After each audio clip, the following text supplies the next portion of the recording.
There are tens of millions of Minecraft usernames out there, exclusive only to one account each. Out of all those millions of accounts, a few thousand stand unique, being OG usernames with rare words, illegal characters, or with many exotic capes. But what about the account named Minecraft? Yes, that's right, the account named literally after the game itself. Well, the story behind this exceedingly rare and one-of-a-kind username is quite interesting, from being made all the way back in 2010 by an unknowing player with hundreds of rare accounts to being stolen by an infamous hacker.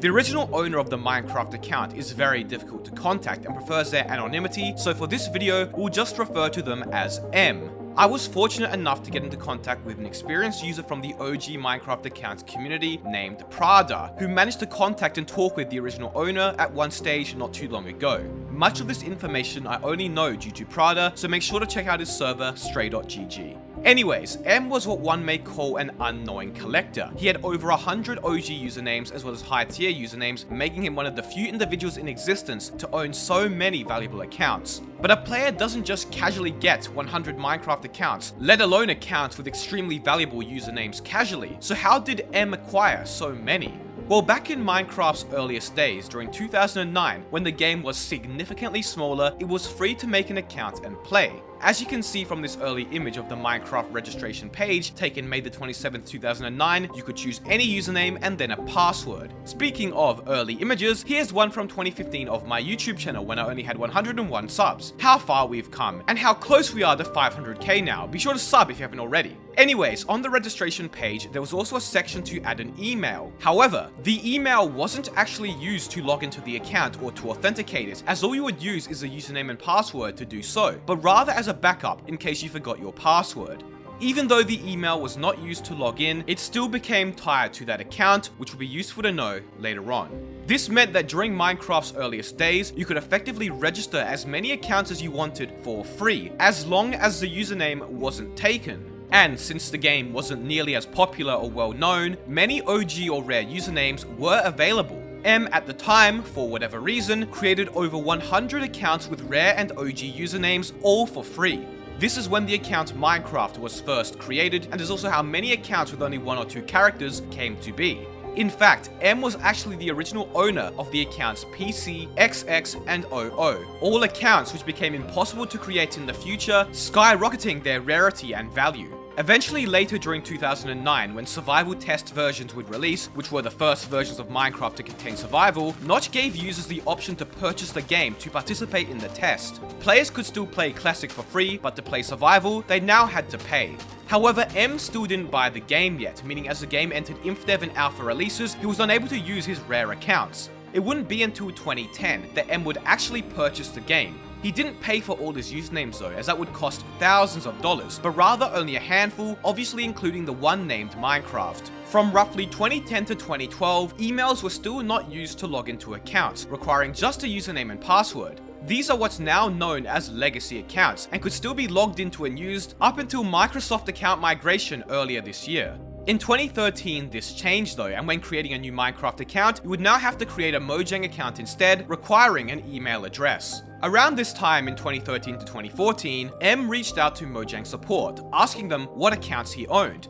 That's right, M owned so many accounts that he had to ask Mojang support which accounts he originally owned, by providing them the email address he would have put here when originally creating them all for free. Now this is where the information gets kind of hard to verify due to the incredibly unique case M had. Back in 2013 and 2014, all you needed to link a legacy account with an email address was to contact Mojang support with the account's details. That being said, M still had over 100 usernames, therefore requiring over 100 email accounts to link them all. And that's not even considering that majority of the accounts still weren't paid for as well, meaning he would have to buy Minecraft over 100 times to claim them all. Well, supposedly, as I was told, he was able to tie many of the usernames to the same account email address, meaning almost all of his usernames were never paid for. How he did this is entirely unknown. Maybe Mojang support made a special case for M, but it could have been possible through the method I talked about earlier, where the email was associated with the account, even though it wasn't used to log in or authenticate it.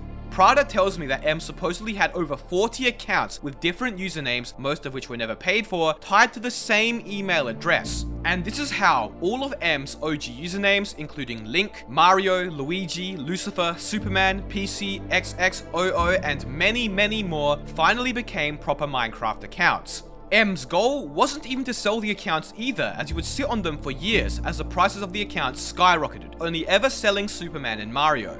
M was likely the player who created and owned the most OG Minecraft accounts in history. So, what happened to all the accounts then? What about the Minecraft account, and where are they today? Well, remember that account buying is technically against Minecraft's terms of service, and throughout 2018, as the market for account buying got larger and larger, it became much harder to migrate legacy accounts to Mojang accounts. You see, back when the old Minecraft launcher existed, a file called last login used to be stored in the players.minecraft folder. This file would contain the encrypted username and password of the account players had used to last log in on that computer. It didn't take long for individuals with malicious intent to make programs that would decode or decrypt this file, and as such was eventually phased out in newer Minecraft launchers. Nonetheless, what players would do was scrape the internet in search of these last login files from compromised computers or from users who had shared their .minecraft folder without realizing what it contained. Legacy accounts with just a username and password could be easily stolen using this method, as once the last login file was decrypted, all an individual would have to do is contact Mojang with the stolen details, claiming the account was theirs. Mojang eventually caught on and made it harder to migrate legacy accounts to Mojang accounts, now needing information such as the transaction ID from the original purchase, as well as other details like security questions, location of account registration, and more. This would also prove detrimental to many of M's accounts in the future, but we'll get to that shortly. Even with the increased measures put in place, some users still manage to find or steal enough details to gain access to rare legacy accounts, which is how many older accounts with OG usernames from inactive users are recovered today. It's an ethically questionable process, as while many of these accounts were stolen, they were no longer being used regardless, but Mojang clearly didn't like it and would begin locking accounts they believed to be stolen if they detected strange behavior such as frequent detail changes or accounts being logged into from different locations and IP addresses. Gaining access to a locked account is even more difficult and often leads to the account being unrecoverable and lost forever.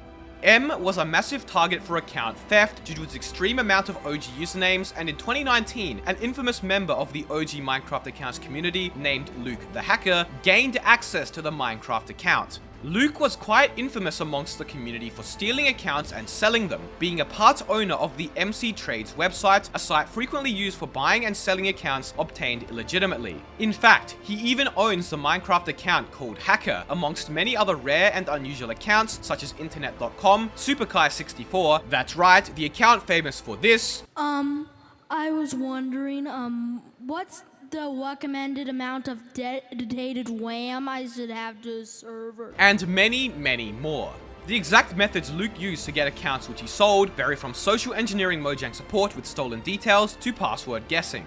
Nobody knows exactly how Luke got the account Minecraft, however, as well as other OG accounts M owned, such as Mario, Luigi, and Link. And while he claims to have obtained them legitimately, it's commonly believed by many experienced members of the OG Minecraft accounts community that they were not obtained through ethical methods. What is known for sure, however, is only days after Luke obtained the accounts and had access to the one-of-a-kind account named Minecraft, they were all locked by Mojang. Why did they get locked? Well, once again, it's not specifically known, but we do know that Mojang also frequently locks high-value accounts if they see unusual behavior, which is likely what happened here. The Minecraft account became unusable. That's right, the account literally named after the game is now locked. M can't get it back, as he no longer has access to the specific details, like account transaction ID, required to regain access to the account. As such, it likely is forever lost, as even the original owner can no longer recover it.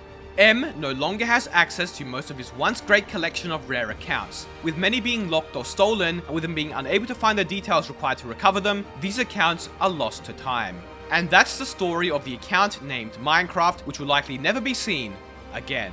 I hope you enjoyed the video. Let me know if you want to see more videos about rare or unique Minecraft accounts in the comments. Be sure to subscribe and help me get to 500k. Thank you all so much for watching.